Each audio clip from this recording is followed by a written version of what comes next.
September has quickly turned into one of the busiest months in gaming, and that's considering that the month started with Hollow Knight Silksong, Cronos the New Dawn, Hell Is Us, Metal Eden, and Daemon X Machina Titanic Scion. The subsequent week was relatively calm, featuring only one major release, Gearbox's Borderlands 4. Despite the attempts by CEO Randy Pitchford to chase away prospective consumers with the whole might cost $80 controversy, the development team has done a really good job building up the hype. Between the deep dives into each character's skill trees, proper cinematic origin stories, and even a deep dive into the endgame, the overall vibe was pretty positive. Let's ignore Pitchford saying near launch that he wants everyone to have realistic expectations for performance and that lower end and older hardware may not perform as well as higher end modern PCs. You'll probably remember that Borderlands 3 suffered some pretty severe performance issues when it launched. Surely Borderlands 4 couldn't be worse, especially since it's running on Unreal Engine 5, which is notorious for its optimization. Right? We arrive at launch day, and I distinctly remember Steam reviews hanging around mostly negative for the first few hours. It quickly rose to mixed, and has sort of hung around there since then, with 65% of the current 22,931 user reviews giving it the thumbs down. Many of the reviews complain primarily about performance, optimization, and even stability. There are those complaining that their hardware is top of the line, except if they drop the settings to medium, which ironically is what 2K's QA team used to achieve 60 FPS on a minimum spec PC, according to Pitchford. There are crashes, freezes, stuttering, the whole works. One highly awarded user review sums it up rather well. Love how modern day games can't be bothered to be optimized anymore, and they still want $70. All that alone is scathing enough, but hey, 65% positive, right? And it even passed 300,000 peak concurrent players on Steam at this time, becoming the biggest launch for the platform in the series' history. Clearly, those complaining are in the minority, except that percentage doesn't tell the whole story. However, even the most notable positive reviews warn that performance and optimization are major issues, and that you should only really pick it up if your rig can handle it. Oh, and frame generation is still a must.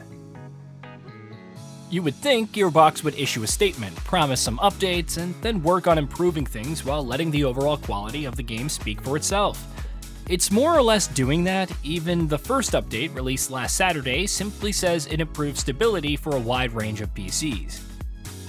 It also provided optimization guides for NVIDIA and AMD GPUs, while also warning that anytime the settings are changed, you need to wait for shaders to recompile, which could take up to 15 minutes. Oh, and please play for at least 15 minutes to see if performance has changed in any way. Some have even discovered that going into NVIDIA's control panel and increasing the shader cache size to 100 GB helps with stuttering. But there's no mistaking the performance issues. Even Digital Foundry, which tested the PC version on the fastest gaming CPU that money can buy, still faced stutters, to say nothing of all the other issues. It concluded by noting that, "This one does seem to be running worse than usual for an Unreal Engine 5 game. It's below where it seems like it should be, given how other games using this engine perform." But that should be it, and we're all ready to move on as Gearbox works to improve and optimize its big meal ticket.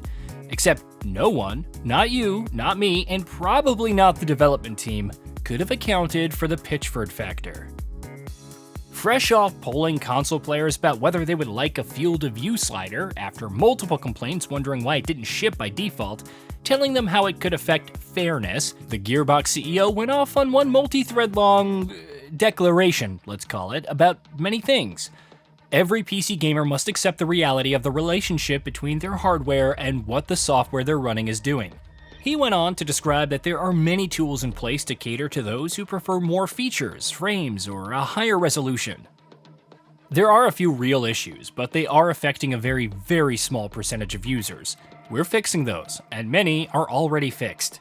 All of this seems well enough until we get to the part about DLSS. If you're so attached to the idea that DLSS is bad for your game experience because of something you saw or read on the internet, I'm sorry. I hope instead you would use the technology designed to give you the experience you want. Still, he assured players that the studio would keep working and that the more people that play, the more data we get and the easier it is to keep making improvements.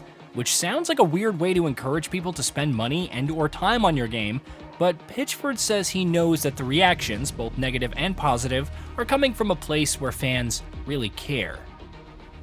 But that should be the end of it, right?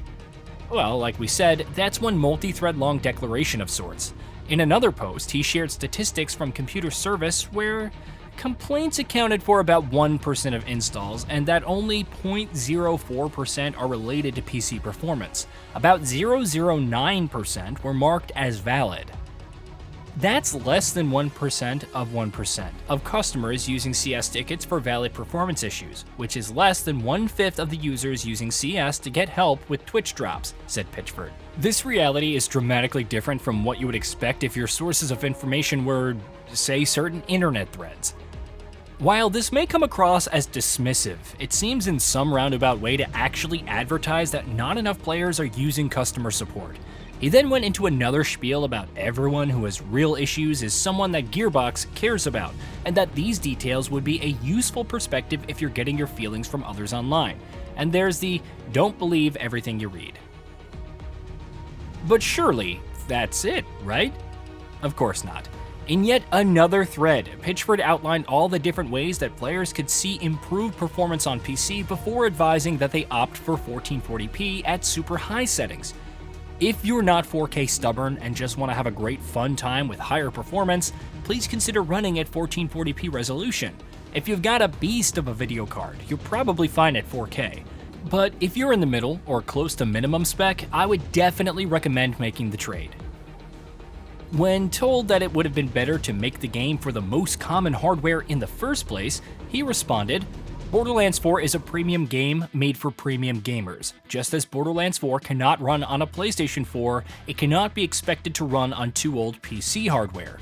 Then he compared it to trying to drive a monster truck with a leaf blower's motor, which would result in disappointment, and advised those who can't run the game well, by accident or wishful thinking and/or don't want to try to mess with settings to make things good enough for you, to just get a refund. Oh, and before that, when told that he should try making the game look good without upscaling, Pitchford pulled the ultimate card. Code your own engine and show us how it's done, please. We'll be your customer when you pull it off. The people doing it now are clearly dumb and don't know what they're doing, and all the support and recommendations and code and architecture from the world's greatest hardware companies and tech companies working with the world's greatest real-time graphics engine coders don't know what you seem to know. /sarcasm. Which sounds more like passive aggressiveness, but I digress. All in all, regardless of where you fall on this debate, there's no denying that Borderlands 4 has some problems on PC. How long it will take to address all of them is ultimately the biggest concern. I won't beat the dead horse that is Monster Hunter Wilds still having performance issues after all these months on PC, even if it's running on a different engine, but there have been plenty of titles, Unreal Engine 5 or not, that simply won't run best for everyone, regardless of how much optimization is done. That doesn't mean Gearbox can just stop trying, however, especially if it wants to justify that higher price tag. It's best to wait and see, and hopefully, this doesn't turn into a situation where shareholders are demanding answers months down the line. Hey, did you know that we at GamingBolt upload new videos every day? Stick around, drop a like, subscribe, and hit that bell. And let us know what kind of content you'd like to see in the future with a comment below.